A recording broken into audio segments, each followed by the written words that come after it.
Andrew, what is happening, sir? Hey, what's going on, Matt? How are you? Doing great, man. Good to meet you. Yeah, good to meet you too. Where are you in the world? I'm in Miami, Florida. That's what I thought. Okay, cool, Yeah. man. That's what I thought. I was doing a little background on some of your stuff, and I thought thought that's where you were. And I was listening to you with a mutual friend of ours too, named Brad Lee. Brad's come on with us before and poured into this group and stuff too. So good human over there, man. I'm excited to That's awesome. excited to dive into all things Andrew today. Can I tell you something that has never happened before until last night? And Before tell me. before we kick this off. So you and I have never met until just now, correct? That's correct. That's very Correct. correct. So it was a little while ago. I got your bio, came across, and so I jumped in a little bit and went, "Ooh, I think this is super fascinating. I like him. I like the content. This is interesting. We've got a great audience of young people and parents who would love this, and a lot of our parents are entrepreneurs. We have so many entrepreneurs within our program. I'm like, this is going to be great. Cool. I don't even need to look too much further in.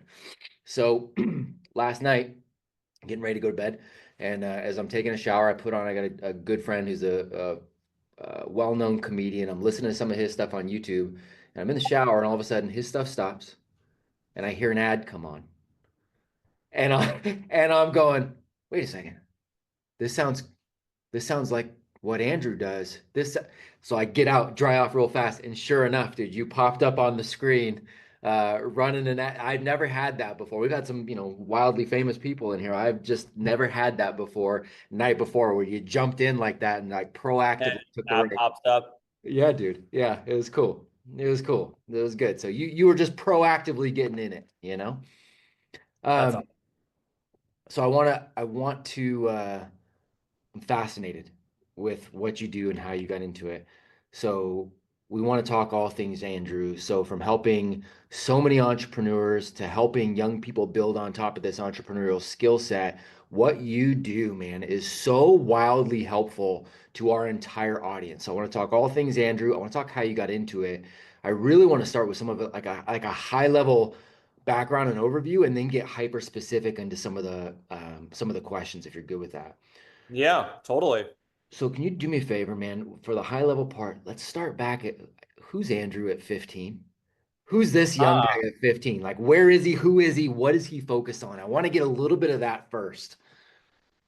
yeah, totally. So currently, by the way, I'm 26. Yeah, So dude, it's not that that's far. it's Yeah. not that far away. So when I was 15 years old, I was just like, I guess, normal kid that grows up in the suburbs, goes to like high school, did like extracurricular sports, but I wasn't thinking at all with starting a business. Mm. I always had this thought in mind that I wanted to, create my own career, like build my own path and not work for someone else, but work for myself and, grow a future, doing something. But I had none of the skills that people talk about, like why it would be important to learn a skill like sales or why it would be important to learn a skill like marketing. No one really told me about any of those things. And so, at the time I was doing like a lot of music production too. And that was what I really wanted to be was a music producer, but I didn't have any of the communication skills that you need to be successful in any of these career paths. I didn't know to go network with people, go talk to people, go sell them on my ideas. I just thought I could make, music and hopefully one day someone would discover me or something, but that never ended up happening because I never really used communication. So when I was 15, I was like a shy kid that would go to high school. I had a good amount of friends. I was very talkative in small circles, but I wouldn't really be open to doing things like this. And Yeah. I wouldn't really be, getting myself out there. So Yeah. I didn't know of or have the skills that I have today when I was 15, like the sales, communication, marketing skills. That's awesome, man. I'm so always fascinated by the mindset of people who are doing I'm fascinated by everybody's mindset, but I'm always fascinated about mindsets of people who are doing, really cool things too. So I love that background. What was it or who was it that was, you said you didn't really want to work for anybody else. Like where did that come from? Because I take for granted because we run in circles of a lot of entrepreneurs. And I don't think everybody needs to be an entrepreneur, but I love the freedom that is, potentially associated with that. And I take for granted because I've always just kind of thought that way. The majority of people don't. Like, who was it? Somebody you saw that gave you the bug of like, ooh, I want to do this for myself? Or like, where did that come from for you? That's a really good question. I never really thought about who gave me that idea. I think just I guess when I was a kid, when I was a teenager, I was just observant of it. And I wasn't observant enough if I think about it. But what I did observe was that, like, I just couldn't see how like I'd be that kind of person that would wake up in the morning, go work at an office with a salary that I had no control of, and everything was going to be the same every day, and there was not going to be any, opportunity for me to make like millions of dollars or tons of Mhm. money to be able to afford the things I want to do because, I was very mathematical as a kid. That was the best subject I was at was math. So I could calculate in my head, like, well, if I want to, buy like a convertible, I need to be making this much money. If I want to live in a mansion, I need to be making this much money. It's like, how am I going to achieve that goal by, just going through these motions of working Yeah, for someone else? But that's kind of where my observation stopped. I didn't think with like, what does this guy do and how does he make money? right. Like, what is the actual like client acquisition system? I'm trying to use like very simple words, but Sure. how does he get his customers? Like, what does he say to get his customers? I wasn't thinking that way, which looking back, like, there's a couple of people I could think of where I was like, man, that guy makes so much money. But that's that's where my thinking stopped when I was a kid. I didn't think of saying like, wow, this guy makes a lot of money. Let me learn a little bit more about his business. I didn't know the right questions to ask. And, Mhm. I think the best way to for someone to start learning from someone who's successful is maybe just simply asking, how do you get your customers? And like, how much money can you make per customer? Small things like that. Yeah. Yeah, client acquisition costs and long-term Yeah. value and all those like that. Yeah, man, that's we talk about the fact that curiosity is this superpower, and part of that is being willing to ask questions. And then the more you do that, you understand the questions that you should be asking too, right? Asking the right questions is going to be so much more valuable than assuming you've got the right answers. So I like that. I think that's really brilliant insight. So you've got this a little bit of the entrepreneurial bug. You are paying attention a little bit. How did you choose to actually launch something? And how did you choose what you are doing? Because then I want to give everybody a high level of what you're doing. And then that's where I really want to go hyper specific is it is around you showing people about funding and what that looks like. So how did this Yeah. get on your radar, man? Yeah, that's a good question. So, the thing that kind of pushed me to, pursue more of an entrepreneurial spirit, I had, between the time of me being like 16 and like 22, maybe, I had like a bunch of different jobs, worked at restaurants, things like that. But once I got into college, I did an internship. I didn't really like the whole system so much of like having to wait 3 months to ask for a promotion and Yeah. stuff like that. It was kind of boring and not really too exciting for me. But also looking back at that, like, maybe you could actually have fun working at a company, but the culture has to be great. And where I was working, the culture wasn't really fun. It was like a desk job that you go in. So that kind of started urging me toward it. And then I still just didn't have it all figured out. Little did I know the jobs that I was turning down were the jobs that would give me the skills to go and start my own thing.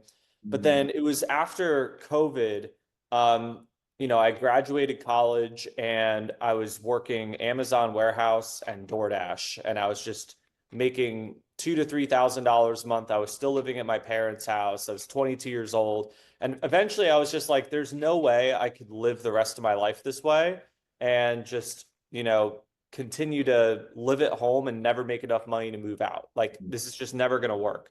So I looked at, well, how could I start a business? Because I don't want to work for someone else and I'd like to work for myself. And I'm smart, I'm bright. I had that confidence that I could figure it out and I could learn the necessary skills. And so I started buying all these courses online to learn entrepreneurship, to learn business, like whether it be like e-commerce courses or marketing agency courses. And eventually I started, messaging people in these Facebook groups, which was where, all these people who were buying the courses were in these Facebook groups. So and that was another key tip, right? Like networking is just so important. Like it's not just networking with people in your hometown, but network with people online. Be careful who you're talking to online, of course, right? Make Mm, sure you're in a good group. But I was in a group where in order to be in the Facebook group, you had to pay for the program. So I was only talking to other people who had paid to be in the same group. And right. through messaging people in there, I finally connected with this person who was doing sales, and I had always turned down sales. I had never been interested in it because I just had no confidence. I had no confidence in my communication skill, anything like that. So I ended up connecting with him. After a few weeks, we hopped on a phone call, and then I'm buying a sales coaching program, and I start learning sales. And I said, wow, this is actually a really awesome skill. Like if I could learn how to communicate with anyone, I could do anything. Because if I could, to use this skill to push me further in the future. I could use it with employees, I could use Mm, it with customers, I could use it with my family, I could use it with my friends. I could use it in a number of ways to create good outcomes for everyone involved. And that was like, that sounds awesome. And it's not super sleazy and it seems like a really good opportunity for me. So I put everything aside and I wasn't making any money at first, but I was like, this skill is super important. And then as to answer your question of how I got into the funding business was I was doing sales at the time and I wanted to buy this program and I didn't have any money to buy the program. So someone had showed me how to get all these 0% interest credit cards to buy the program I was interested in. And I didn't think much of it at the time. I got like $30,000 of credit to buy this like coaching program. And it worked out well for me. And then I was doing sales for some other guy. And then, people wanted to buy his program and he had a really good program, but they didn't have the money to buy it. So then I started helping them get credit.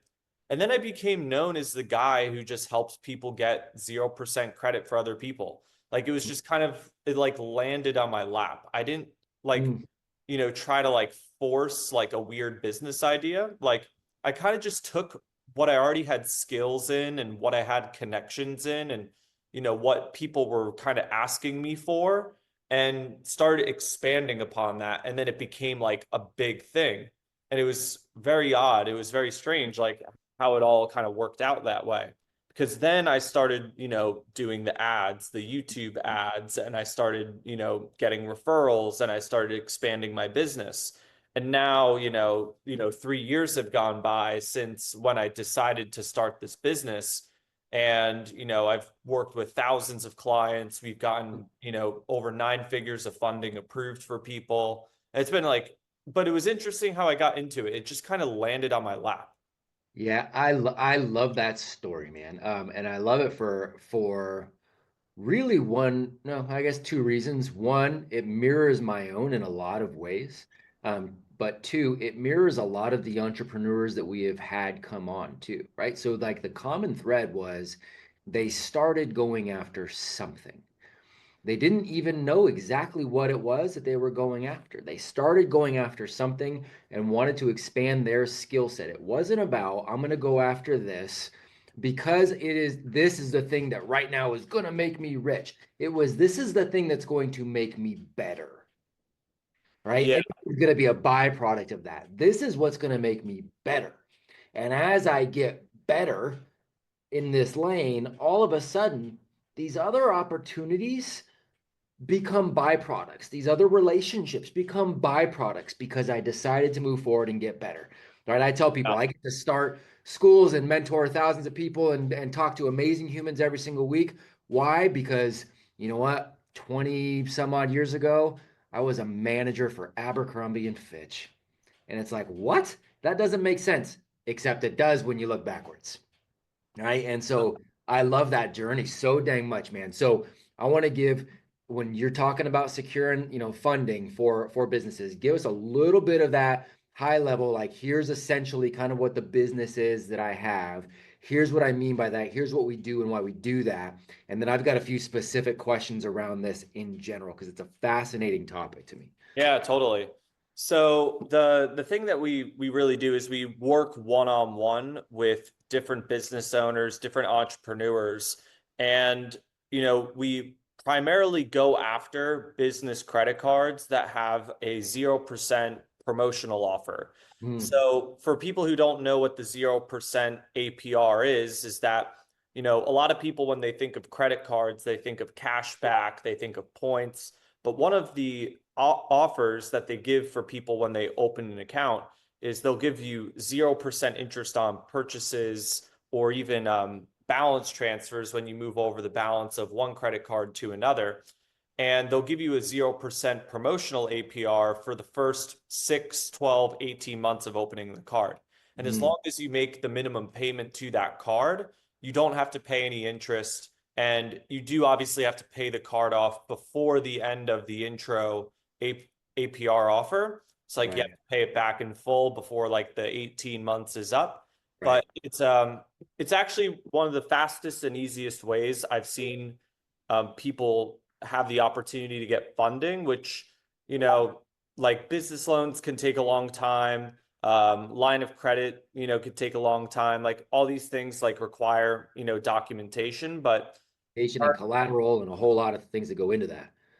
yeah, exactly. So as long as someone has like a 700 plus credit score, most banks are willing to approve people if they have a good enough credit score. Yeah. So we create a custom funding plan for each client since on average they look for like 50,000 to 250,000 to inject capital into their business. Yep. And whether it be for, funding construction on a property or buying inventory or, investing in advertising spend or any of these different things, maybe they need a coaching program or something too.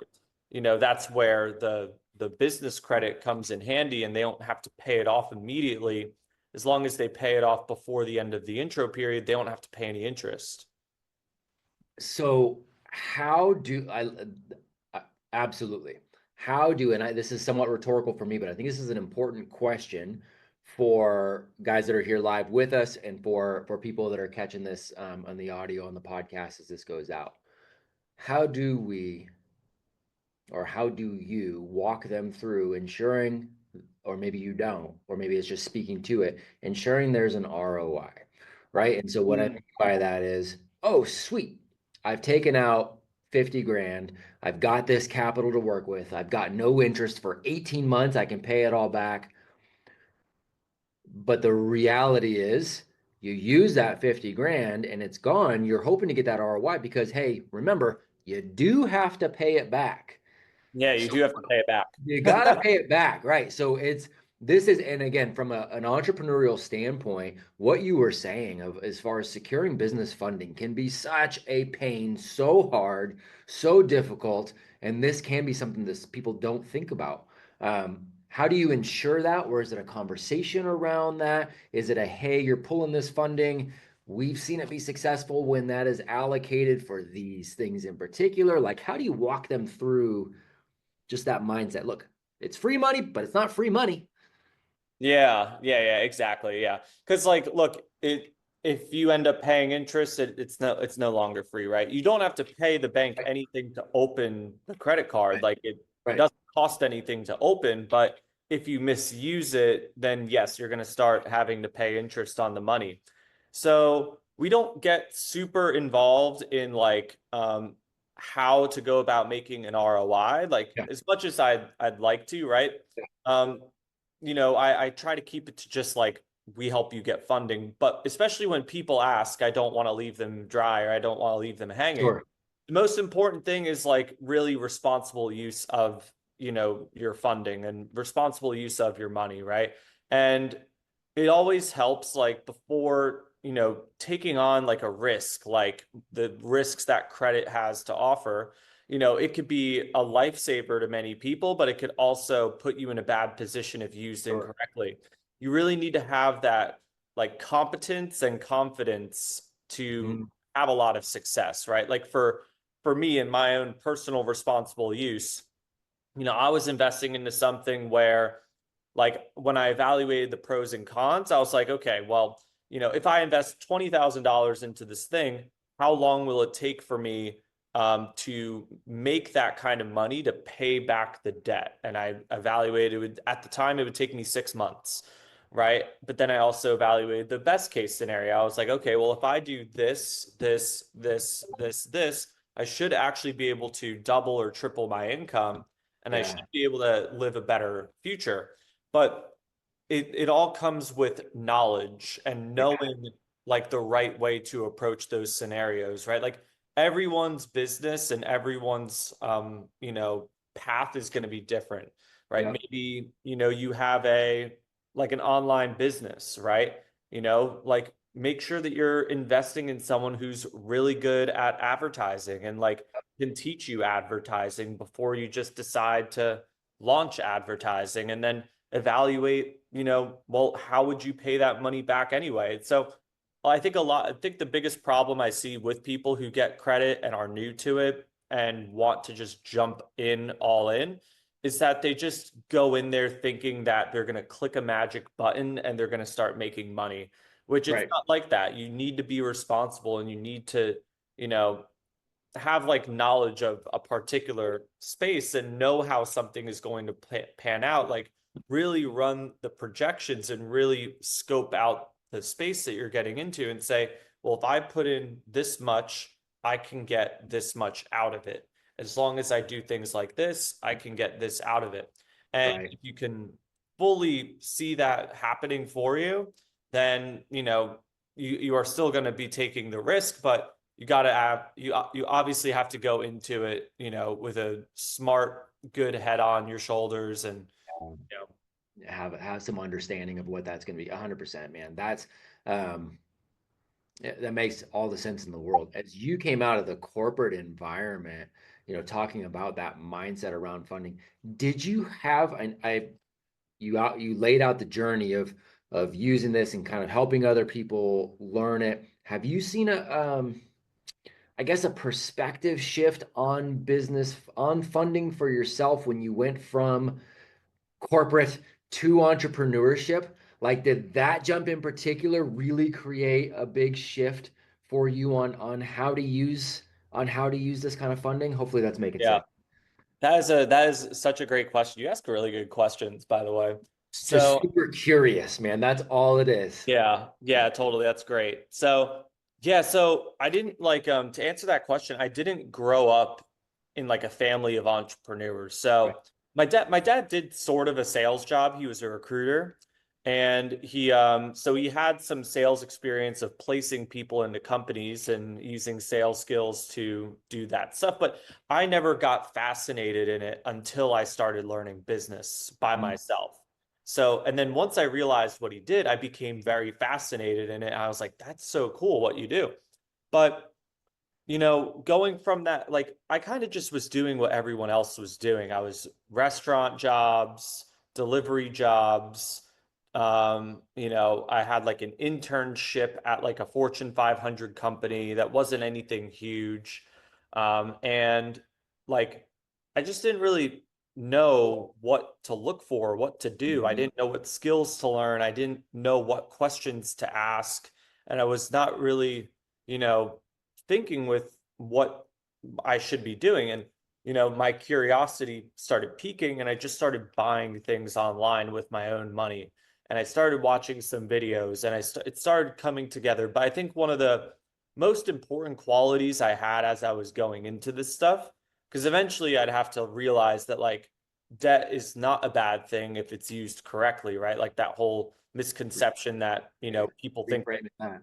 yeah, credit card debt is not bad unless it's, used incorrectly. Like credit Yeah. card debt can be good debt. Like you could have invested that money into something that could grow your business or grow your career.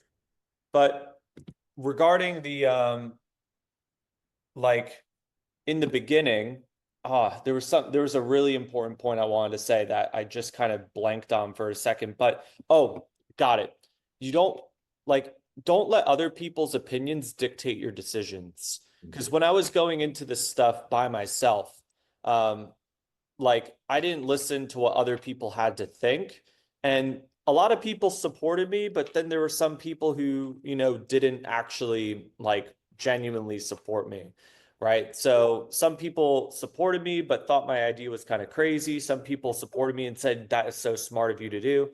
Some people just definitely didn't support me. So Yeah. if I allowed those people to dictate my decisions as I was uncovering new knowledge that made sense to me, and I Yeah. was allowing other people who wasn't looking at the same things that I was looking at to dictate my decision making, it would have never worked. Because Yeah. you have to see what's true for you is what's true for you. And you can't let someone else's, opinion dictate how you approach, things that you learn. It's so interesting, man, because you're tackling an industry that people will have preconceived notions of, good, bad, otherwise. They usually will have it. And they don't even necessarily know where they got it, but they have it.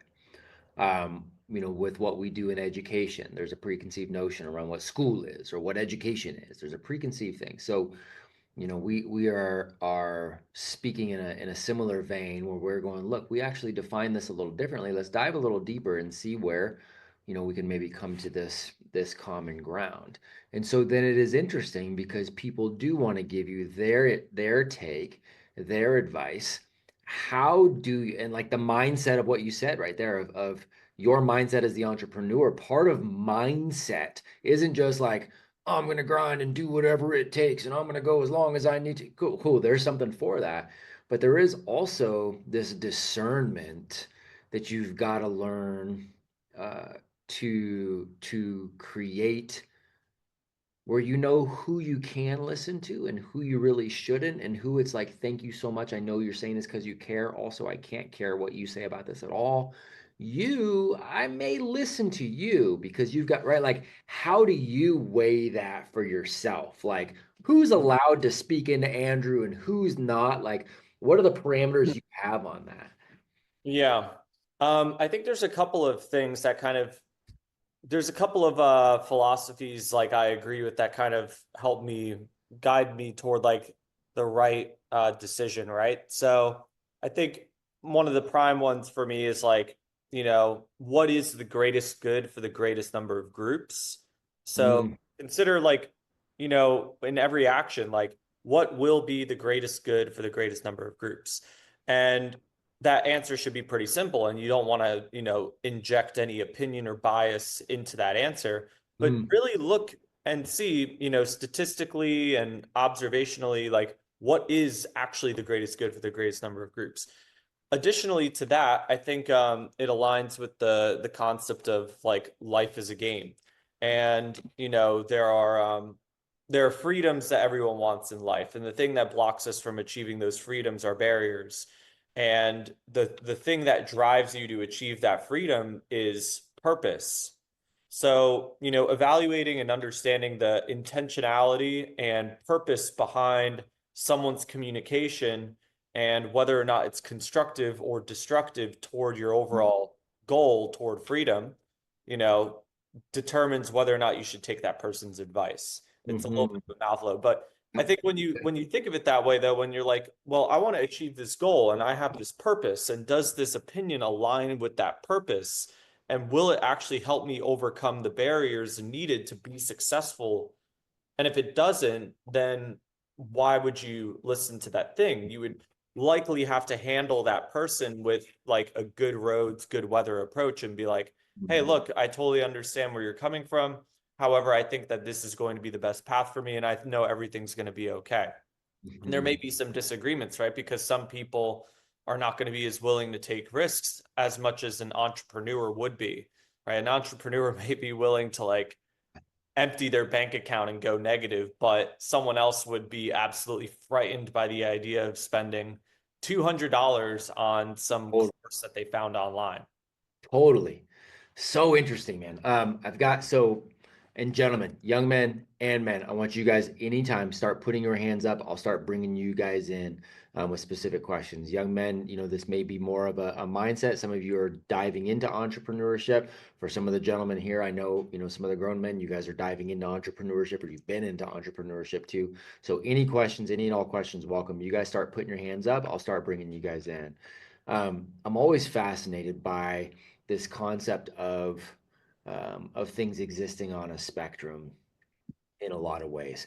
And so taking it from the mindset of I'm a brand new entrepreneur, and we have so many entrepreneurs that we get to help, and there are some that will come into us and they'll be brand new and they'll be like, okay, here's the business, I'm launching this. So immediately the first thing I need to do is I need to find investors.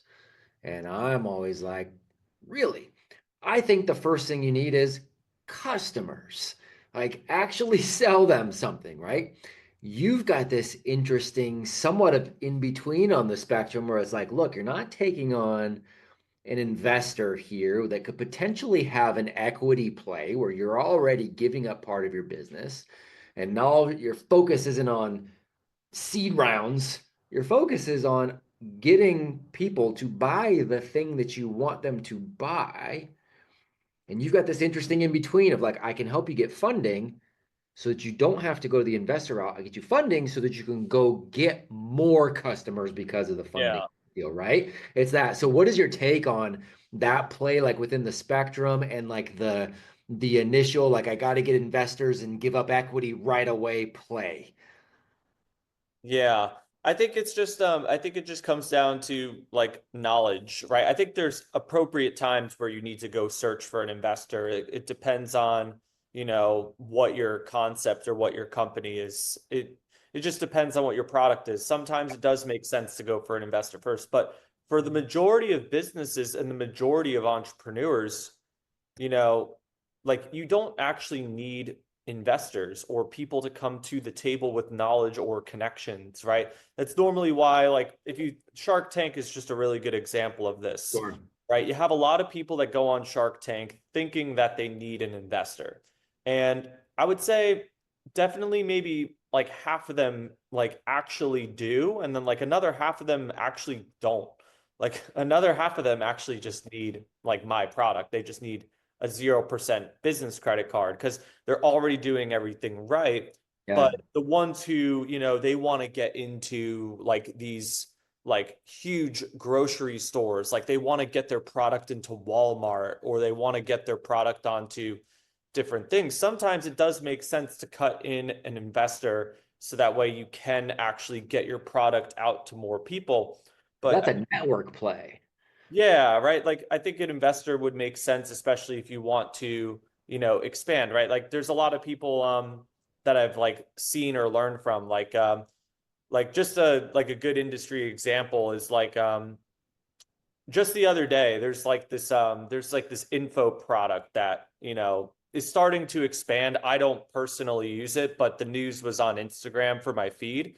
But Mhm. there's this guy, Iman Godji, which maybe some of you have seen him on YouTube, but it's like 20 something year old kid. He's got millions of followers. Like he's like an Alex Hermosi kind of guy. And he just partnered with this company called WAP or Whoop or something like that. And they've been raising all this capital and they've been just trying to expand their footprint. And the thing about pulling someone like that in, it's going to increase the amount of customers that they bring in because of, pulling in like a name like that. But Sure. a lot of the times, like it may not make sense to pull in an investor. It just depends on, where you're trying to expand into. And a lot of the time, like a very simple way for a very simple business is just simply a business credit card. Hmm. Yep. Yeah. So that's part of what is so intriguing about what you do to me too, because we tend to think in these black and whites. We tend to think, well, it's either got to be this or it's got to be this.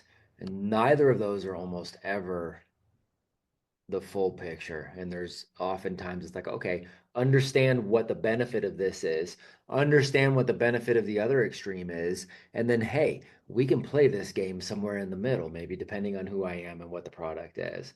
And I think you're nailing that. All right, I know we got a bunch of hands up, so I need to be quiet. I could talk to you all day. I think this stuff is just fascinating, but let's get these guys in here too. Mr. Acosta. Hey guys, Andrew, thanks so much for time. It's maybe a silly question or something that doesn't really relate, but um, with the minimal stuff I'm hearing, I'm wondering now about like LLCs or S corps.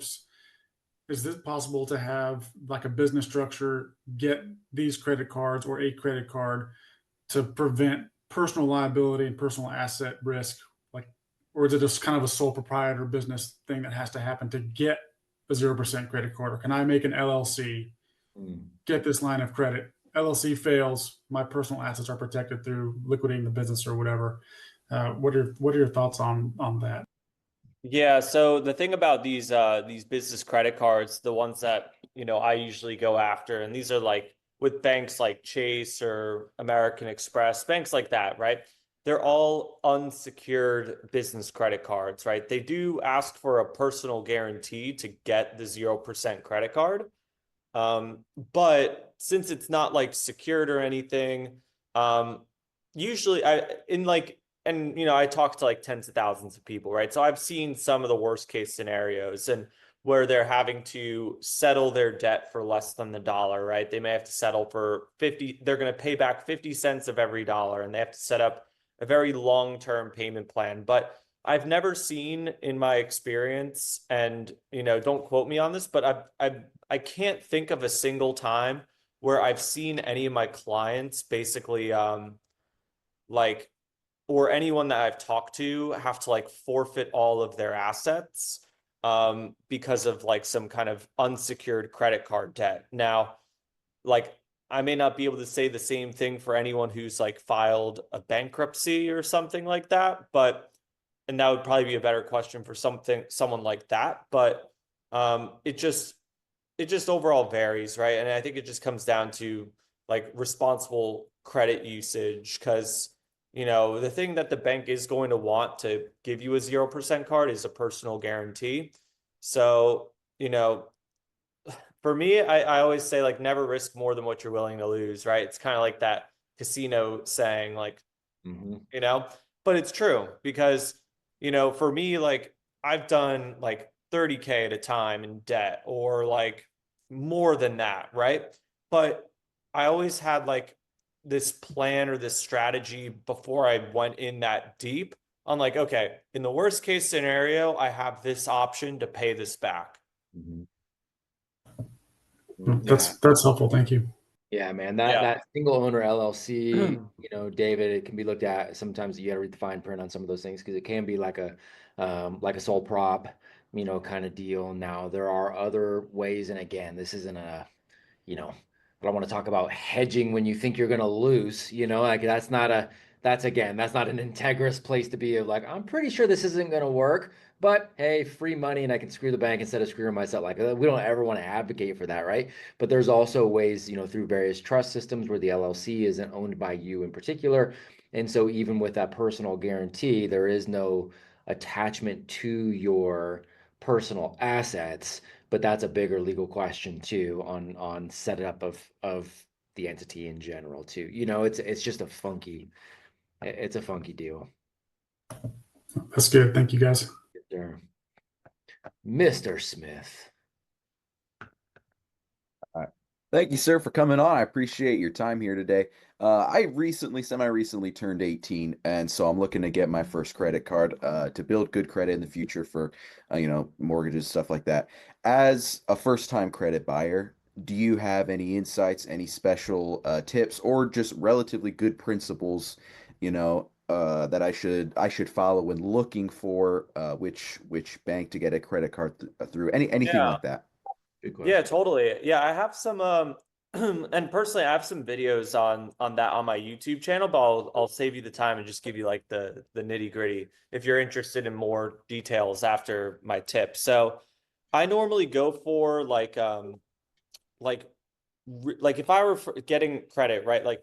Like starting out, I'd probably go with potentially a card at my bank, depending at what that bank is. Like if it's a Bank of America or a Chase or Wells Fargo or something, because you already have deposits there, and that may be a really good card to start with.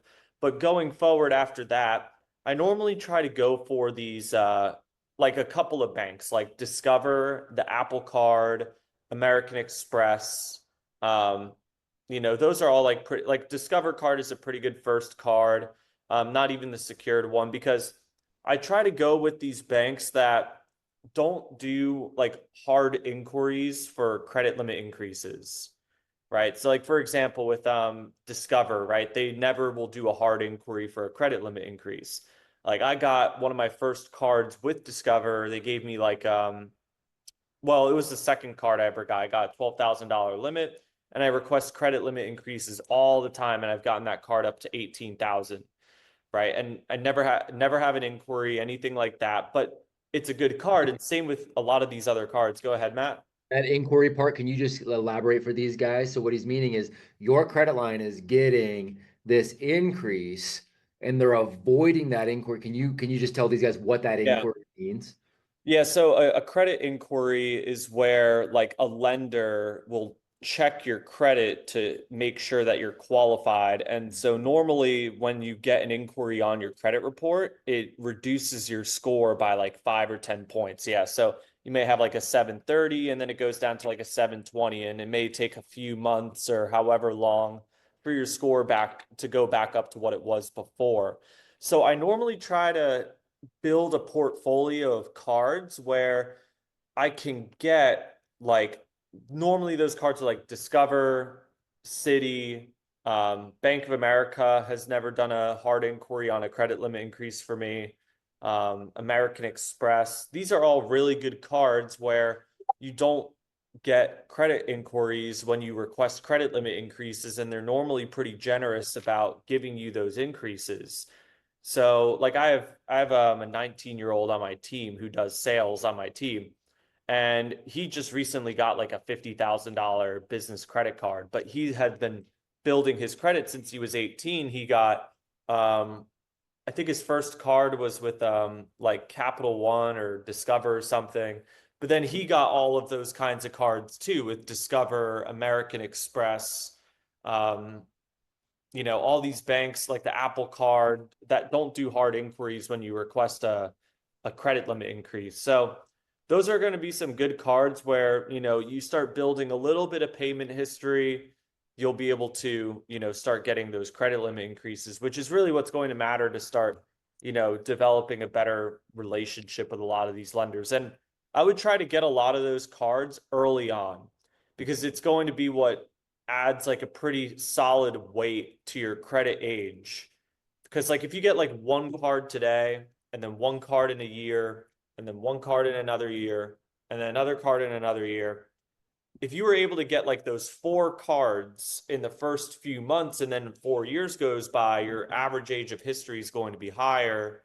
Your reputation is going to be a lot better, because you would have demonstrated good borrowing history with multiple banks for a longer period of time, and it'll help weight your average age of history to get like more accounts early on. Thank you, sir. I appreciate that. Cool, no problem. Is there any truth to being able to add so like, I add my kids to a card, right? And it can start to build out their credit history, even though, hey, my son's 9, my daughter's 12, my Yeah, other daughter's 14. I can you start you adding. can do it. It doesn't hurt, right? But I also don't think it doesn't hurt, but like I have my own opinion on it. It's Sure. just like if I try to think of all this credit stuff as like common sense, right? If I were a lender, if I were an underwriter and I went to pull your credit to go see if I should give you a loan, Yeah. one of the things I can see on your credit report is whether or not that card is your card or someone Yeah. else's card. Yeah. 100%. So while it can help, it would be, useful, especially if it were missed, right? Yeah. That's not Yeah. your card. Yeah. But, I'm going to be able to tell whether you own the card. 100%. Yeah. So it can help. It definitely doesn't not help. It only Right. doesn't help if those cards are maxed out and they're pulling in down those issues. for. Yeah, totally. Yeah. Yeah, and I like what you said. It's so I wanted to laugh when you said, look, I kind of think of it as common sense, and so do I. And then I had this battle back and forth of like, but do I think most people use common sense? I'm going to use that to my because I don't. And so I don't. Exactly. That's so funny, man. No, I So like that. it doesn't hurt Yeah, you unless those cards are maxed out, but understood. can help you. Yeah, Yeah, I think it's more important anyway. At the end of the day, you could do the authorized user stuff, but it's more important for you to get your own credit cards. yeah, 100%. Oh, we got look at this good looking Fredericksburg crew over here. What's happening, Mr. Coger? How's it going? Thank you, Andrew, for the time. I appreciate you jumping on with us. I had a kind of to shift gears a little bit. So you deal with a lot of entrepreneurs. You've kind of seen a lot of different business styles and different people chasing different dreams. And so we've got a bunch of young men on the call, and then we've got young men on our campus and young people on our campus that are, we're constantly kind of poking them and prying at them, trying to think about their future, think about, what they're passionate about, what their skill sets are, and trying to get them to think of kind of like what niche they might be able to navigate or move into. And so, kind of a twofold question. You personally got into a pretty niche situation in what you do, but then you've also dealt with a lot of entrepreneurs. And so, I guess, what advice would you have for these young people or us coaches trying to help them navigate that and figure out where they want to go? Yeah, I think, really take opportunities as they come to you, right? Like, I think that's just so valuable because a lot of the key moments in my entrepreneurial career, like the biggest opportunity, if I look back at my journey, the biggest opportunities were the ones where I took that leap during like a small period of time where it was offered, where like the week there's a specific week where I learned sales one-on-one with someone. And if I decided to turn down that opportunity, I wouldn't be here. And same with when I learned YouTube ads. There was a small period of time where I got the opportunity to work directly with someone where if I passed on that opportunity, I would not have had the opportunity to learn ads the same way I did. And I probably wouldn't be here, right? So I think whenever I try to force something, it never ends up working. Now, you obviously have to put yourself out there and start building your skills, and you have to, fail in order to succeed. Like you're going to get beaten up and stuff like that. But I've always found the most successful things that have happened to me was when I was putting myself in a position to let things fall into my lap. So kind of like the sales thing, I wasn't really like looking for it, and it just fell in my lap. Like when I was in this Facebook group messaging people, fell into my lap. The funding part fell into my lap. Like other things I've tried did not fall in my lap, and I tried to make it work. And so I think the key thing is like really take what there was someone who made a comment earlier that I felt like it was really good. A need was seen and filled with knowledge. That's How right. aware one must be of the surroundings to see that pattern and the need. And I always find that just like the best way to go about business. I think a lot of these guys, it's true. It's like they get into business and they don't know what they want. They just know they want to be free. They just know that they want to run their own show. But sometimes, like the idea you go into is not the idea you walk away with successfully. So I think it's like being willing to experience anything. And that's really like I think the key going forward. Like really take what opportunity you're passionate about, you see in your environment. I mean, who would have ever thought that, like, it sounds crazy. Who would have ever thought this guy would be so successful, like helping people apply for credit cards? Right. It's like the silliest thing. Right. Like, I'm just gonna be honest. It's cool, it's fun. There's totally a need for it in my area. But like, it's like the weirdest stuff, right? Like, and you never really know unless you put yourself out there and surround yourself with other people. Like, so Yeah, it's good. Yeah, no, I appreciate that. I love that take on it. Is it's more about identifying opportunities and taking advantage of them than it is forcing your way into something that maybe you don't necessarily belong into.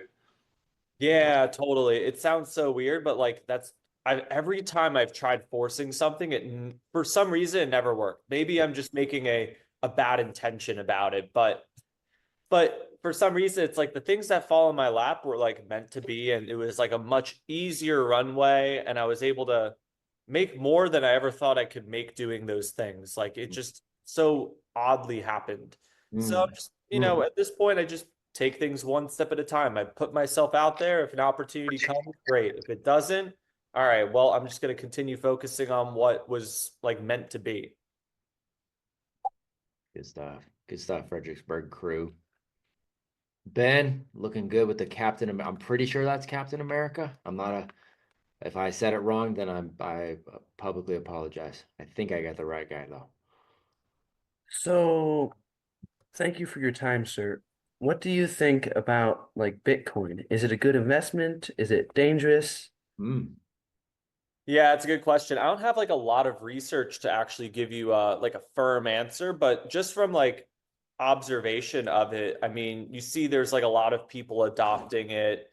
Um, and I think it just comes down to like your research of like what the market is saying. Like I look at it myself and I think, maybe I should probably do some research and actually start buying it if like all these people are projecting that it's going to be worth all this money, or maybe it's just like, a huge bubble, right? But I think it's important to, like take advantage of opportunities as they come along, right? Maybe I'm not doing a good, like I don't have any Bitcoin right now, so maybe I'm not doing a good job at it, but I see other people buying tons of Bitcoin right now, right? And so they must know something that I don't. But like one of the worst things that could happen is staying in like in a period of like indecision, right? So if you see an opportunity, like you either have to just say yes or no, right? And you don't stay in like indecision for too long. So if you have all this information on like it's a good idea, go with what you think is like the best idea. Yeah, that's the analysis paralysis will kill you, but that is it. I mean, gather the information fast so that you can make the decision fast. I mean, that's really what it is. And it's that James Clear quote. I was talking about it with Craig Ballantyne when he came on with the men last week. If the decision is reversible, make it fast. If it's irreversible, then make it slow. And that's a James Clear Ooh, quote. that's a good I quote. really, really like that, but that we tend to almost, we being the collective culture, we make almost every decision slowly, and it's usually to our detriment. So if you've got background knowledge, because I'm with Andrew, I don't know much about it. It'd be interesting. So, maybe at some point, maybe during a debrief or something, Ben, you can share with us what you know, because likely you know more than I got. Yeah, it's a good question, Ben. Thank you, sir. Yeah, no problem. Mr. Charlie Warner. I want to say the third, just because it sounds like it goes. But I know it's not the third, but I just want to say it anyways, Charlie.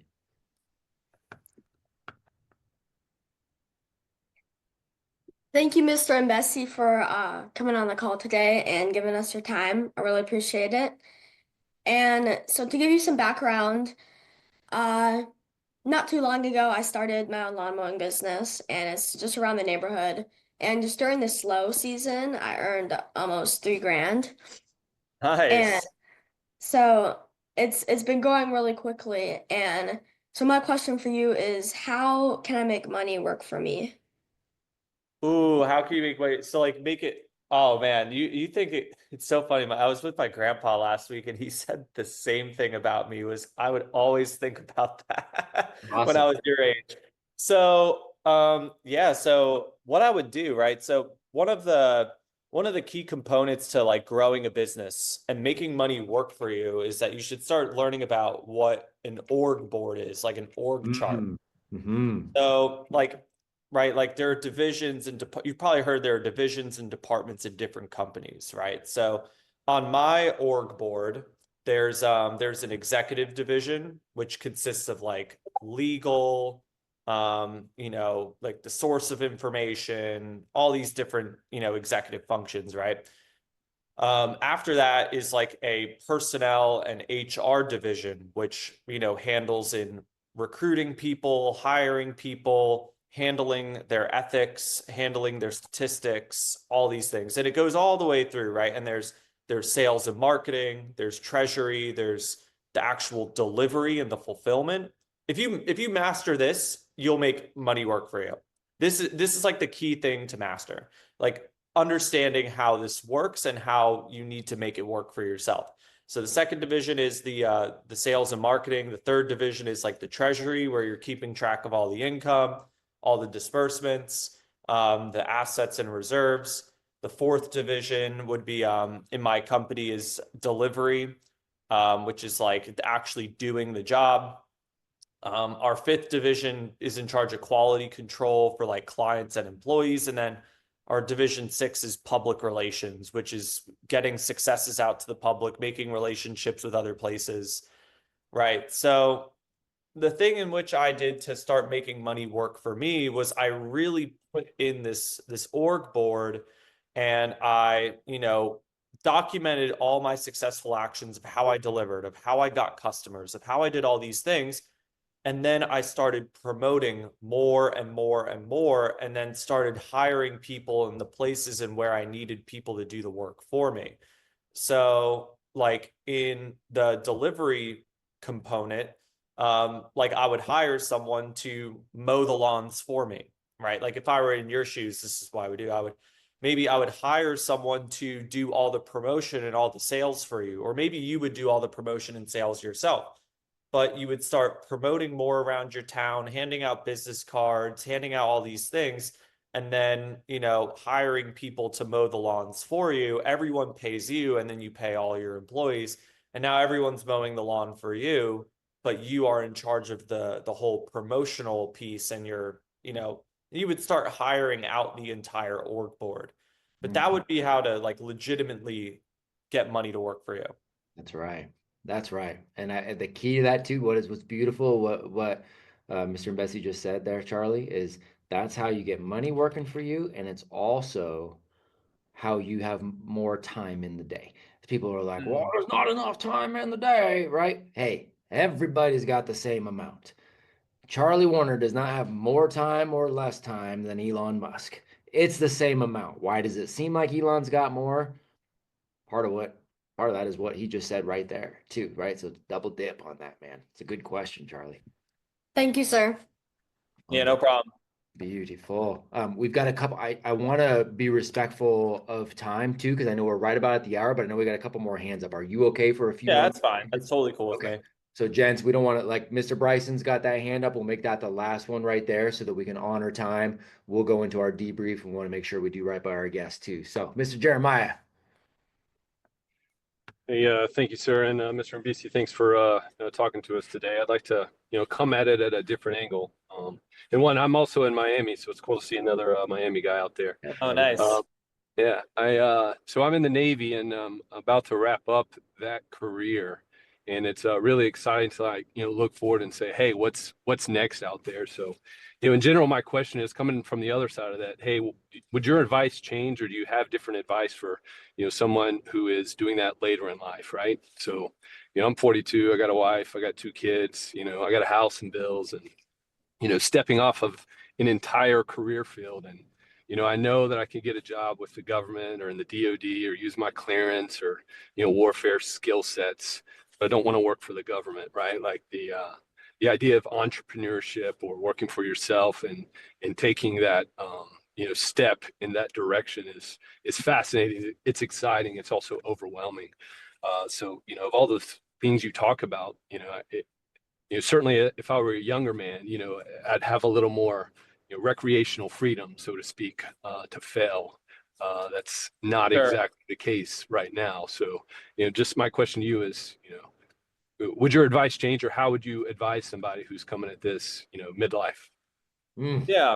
I think the first key thing is like you are from where you're starting to where I was starting, like I feel like you have one thing that is a little bit more of an edge than what I have, and you have way better communication skills than what I had when I started out. I think that's what you should focus on first if I were in your shoes. Like if I were in your shoes, I would look toward like either like I would really like look at sales as an option. I mean, it's really crazy to say, but everyone here is like really just one sale away from like completely changing their life. And if you could really learn that skill of sales, that's like the first prerequisite skill to being a successful entrepreneur and writing your own story, whether you're selling your own product. Like, there's so many different businesses out there, and you're in Miami too. I was on my boat yesterday, and I was passing all these boats, and I would type on Google, I'd be like, name of the boat, yacht owner. What do they do? And I'll start like looking at all the things that they do. I've had like a lot of friends start like a lot of different things. I had a friend who started, he quit his job and started a recruiting agency where he would place salespeople into different companies. And now he's making like 20, 30, $40,000 a month. And I've had other people start many different businesses. I think that first skill is like sales, and maybe even just getting into more of those like networking spheres here in Miami. Like Miami's like the best spot for like connecting with other entrepreneurs. One of the best spots for startups. Yeah. So there's like a lot of networking events around town. I know like Daniel G, like he does like a lot of networking events here. I've like seen that. And he like works with a ton of salespeople. And so you could start learning from people in that group, right? So there are a ton of different opportunities to sell your own product or someone else's product. And it could be really simple. Like maybe you have like neighbors where, like I even think of it like this guy came and moved all my stuff into this new apartment that I'm living in now. I mean, I paid him like $2,000 for the day for him to move stuff for me. I'm like, that's like so simple. Like, what if I got like 3 or 4 jobs like a week or something? Like, I'd be making like $5,000 to $10,000 a week here in Miami just moving stuff. It's like kind of, but he had like a couple of helpers, but still, like, there's a lot of opportunity out there. But I think it all starts with knowing sales and promotion, and the opportunities are endless, and you can turn anything into something big. But I think it's just being observant of what things are really out there. Start thinking of everything that you see as a business, and just think about how much you're paying this guy, or how much money do you think they make per hour, or how much money do you think, like if I go to Dunkin' Donuts, like, oh man, is this Dunkin' Donuts profitable? No one's sitting in here.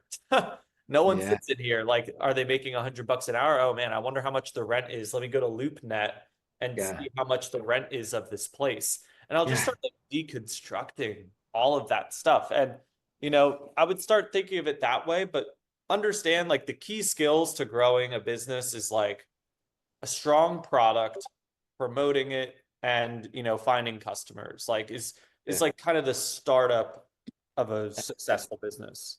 That is it. Oh, Mr. Jeremiah, I hope you're able to stay on during the debrief too, because I got so many places that I want to go with this. If you're able to stay on after too, I got so many places that I want to go with this with you too. Yes, sir. So, yes, sir. Oh, awesome. Beautiful. Really good. I love that question. Love that question.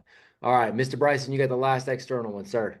I appreciate you coming on today and sharing the wisdom with the young men and some of us mid-age crisis guys that are going through this. It's okay to call us old, Dave. Hey, somebody has to be. So, so as we sit here and go through this, you talk about where you're at, and a lot of us have made choices that have put us in a bad position. Where you're at now, when you become 40 and looking down that line to the 40s, 50 age group, what advice are you going to be willing to give and want to give back to your son that'd be 13 or 12 or 13 at that time? And in that future projection, if you're not in that vision, what are you seeing in your business at that point? Yeah, that's a good question. I'd probably tell my son back, in like the next, 13, 14 years, right? Which, I'd like to have a kid soon actually. But if I look back and look at my son, like when they're like 13 or 14 years old, I would tell them, the same things, right? I wouldn't like force it upon it, but I would like, have like the environment would influence them having the desire to want to reach and learn these kinds of skills. So, especially my plans with raising my kids, like I'm very certain on the direction in which I want to, educate them in terms of like entrepreneurship and learning basic communication skills and learning those things that you wish that you would learn growing up.